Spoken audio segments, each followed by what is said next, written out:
अफगानिस्तान में 2 दशक बिताने के बाद अमेरिकी सेना की वापसी हो चुकी है। अब तालिबान अफगानिस्तान में अपनी सरकार बना चुका है, लेकिन अमेरिका तालिबान और उसके सहयोगियों को बख्शने के मूड में नहीं है।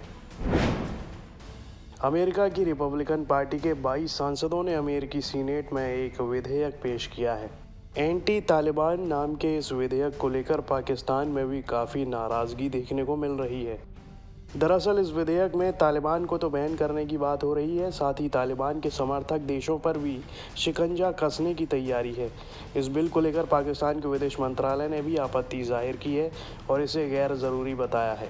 तालिबान को पाकिस्तान ने दिया समर्थन, अमेरिका करेगा जांच। इस ड्राफ्ट बिल में लिखा है कि साल 2001 से लेकर 2020 तक तालिबान के समर्थन में सरकारी या गैर सरकारी संस्थाओं के समर्थन का आकलन किया जाएगा। इसके अलावा आर्थिक सहायता, खुफिया सहायता, ज़मीनी सहायता, लॉजिस्टिक और मेडिकल सपोर्ट, ऑपरेशनल और रणनीतिक ट्रेनिंग को लेकर पाकिस्तानी सरकार की भूमिका को भी परखा जाएगा।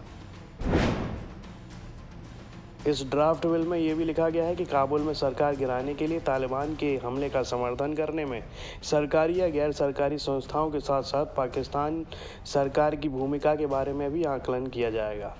रिपब्लिकन सीनेटर्स ने इसके अलावा बाइडेन प्रशासन से ये भी कहा कि पंजशीर घाटी में अहमद मसूद के लड़ाकों के खिलाफ तालिबान के सपोर्ट में पाकिस्तान की क्या भूमिका रही थी, उसका भी आकलन करना चाहिए।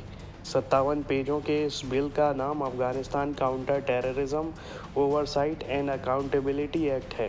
इस विधेयक का मकसद तालिबान और तालिबान समर्थक देशों को दंडित करना और उन पर प्रतिबंध लगाना है।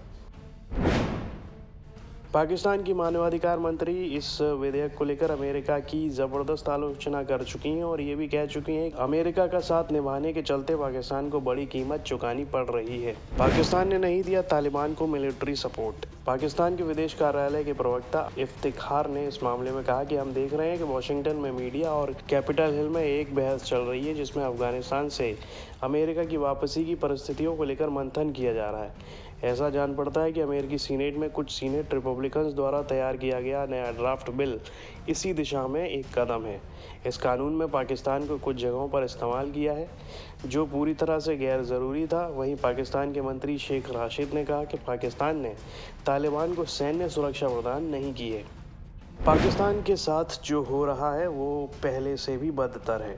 इस बिल को लेकर पाकिस्तान पीपल पार्टी के नेता शेरी रहमान ने इमरान खान की सरकार को निशाने पर लिया है। शेरी रहमान ने कहा कि अफगानिस्तान से अमेरिकी सेना की आनन फानन में वापसी के चलते पाकिस्तान को गंभीर संकट का सामना करना पड़ा है। उन्होंने इस एक्ट का जिक्र करते हुए कहा है कि अमेरिका ने अफगानिस्तान को एक समझौते के तहत छोड़ा था जो उसने सीधे तालिबान के साथ किया था, लेकिन अफगानिस्तान में कुछ भी हो रहा था जिसकी जिम्मेदारी लेने के लिए पाकिस्तान पर दबाव बनाया जा रहा था। सही मायने में कहा जाए तो पाकिस्तान के साथ जो हो रहा है वो वास्तव में पहले की तुलना में ज़्यादा बदतर है। इस दौरान इमरान खान की भी लगातार आलोचना हो रही है। उनको भ्रष्ट नेता बताया जा रहा है। कहा जा रहा है कि पाकिस्तान के पीएम को संसद का सामना करना चाहिए और आरोप प्रत्यारोप का खेल खेलने और एकता को भंग करने की बजाय हालात पर चर्चा करनी चाहिए कि हम कैसे अपने देश की रक्षा कर सकते हैं।